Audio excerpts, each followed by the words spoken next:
On parlerait surtout de l'esprit motivationnel. En fait, l'entretien motivationnel, c'est pas forcément appliquer, une recette de A à Z de manière hyper méthodique, c'est surtout se mettre dans l'esprit motivationnel. Du coup, dans l'esprit motivationnel, on trouve en premier lieu l'empathie. Empathie, altruisme, l'écoute. En fait, on veut aider la personne à prendre sa décision tout en respectant son autonomie. Aussi, on doit être dans une posture d'égal à égal quand on parle avec la personne. On essaie d'éviter cet aspect de sachant qui donne des informations. Donc, quand on parle d'adapter son discours, on se met dans une discussion ouverte avec la personne.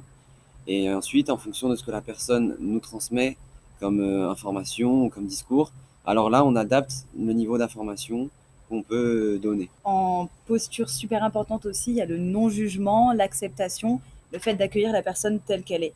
Si on a une personne qui a hyper peur de la vaccination, c'est un fait et on la prend comme elle est. Après, on essaye, par exemple, dans notre manière de discuter, de passer par des questions ouvertes, le plus souvent, pour que la personne s'exprime dans avec beaucoup de degrés de liberté, dans une liberté la plus grande possible. C'est les objectifs de l'entretien motivationnel. Nous, on les calibre, on les adapte suivant la personne qu'on a en face de nous, justement. Si on a une personne qui est hésitante ou réticente, notre objectif, ça va pas être de la faire changer d'avis. Notre objectif, ça va être d'aller vers une discussion ouverte avec cette personne. Parce que déjà, la discussion ouverte, la posture d'écoute et l'empathie va déjà apaiser un petit peu la posture de la personne.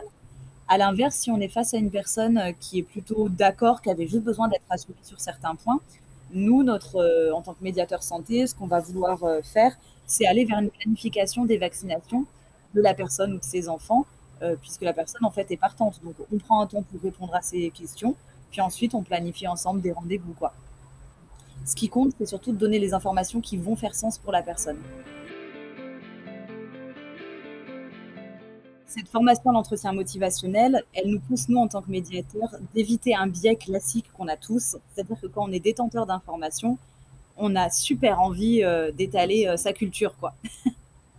C'est un peu un biais naturel qu'on a. C'est-à-dire que face à une personne qui semble avoir des infos qu'on juge fausses ou peut-être pas précises, on va avoir tendance à vouloir lui dire ah non, non, mais pas du tout, le vaccin Covid, en fait, l'ARN messager, il y avait des recherches sur l'ARN messager depuis bien plus longtemps que ce qu'on croit. Vous voyez, ce genre d'informations. Euh, alors qu'en fait, ce qui compte, c'est de donner les informations seulement qui répondent à une interrogation de la personne. Si elle ne nous a pas demandé d'informations sur telle ou telle chose, rien ne sert d'aller déverser notre savoir et qu'en fait, ça va plus la braquer que lui apporter quelque chose. Et en fait, quand on juge utile à un moment de la conversation de préciser une connaissance, on lui demande son autorisation en fait. Est-ce que sur ce point, vous seriez d'accord pour que je vous donne une précision? Après, la suite de ça, c'est qu'on demande aussi en retour après à la personne qu'est-ce qu'elle a compris de l'information qu'on lui a donnée. Parce que l'interprétation aussi, c'est ça qui peut amener parfois à des doutes ou à une incompréhension qui ferait qu'elle pourrait ne pas adopter le comportement. Comment est-ce qu'on fait pour guider la personne vers le changement? Ça, c'est la notion de discours changement. Exemple de phrase, qu'est-ce qui pourrait vous motiver à faire ce vaccin? Comme ça, la personne, au lieu de rester dans des phrases un peu braquées, elle va Mm. plutôt imaginer que le positif. On peut lui dire, je sais que vous prendrez la meilleure décision pour vous. Voilà, on a eu des exemples de phrases un peu concrètes qui nous aident parce que c'est pas si simple. Euh, c'est beaucoup d'éléments, mais à la fois d'avoir des exemples concrets de phrases, ça nous permet, nous, d'avoir une boîte à outils. Par exemple, on pose une question à la personne, comment noteriez-vous votre hésitation euh, face à la vaccination? Et si la personne nous répond 3, on lui demanderait pourquoi avez-vous choisi 3 plutôt que un.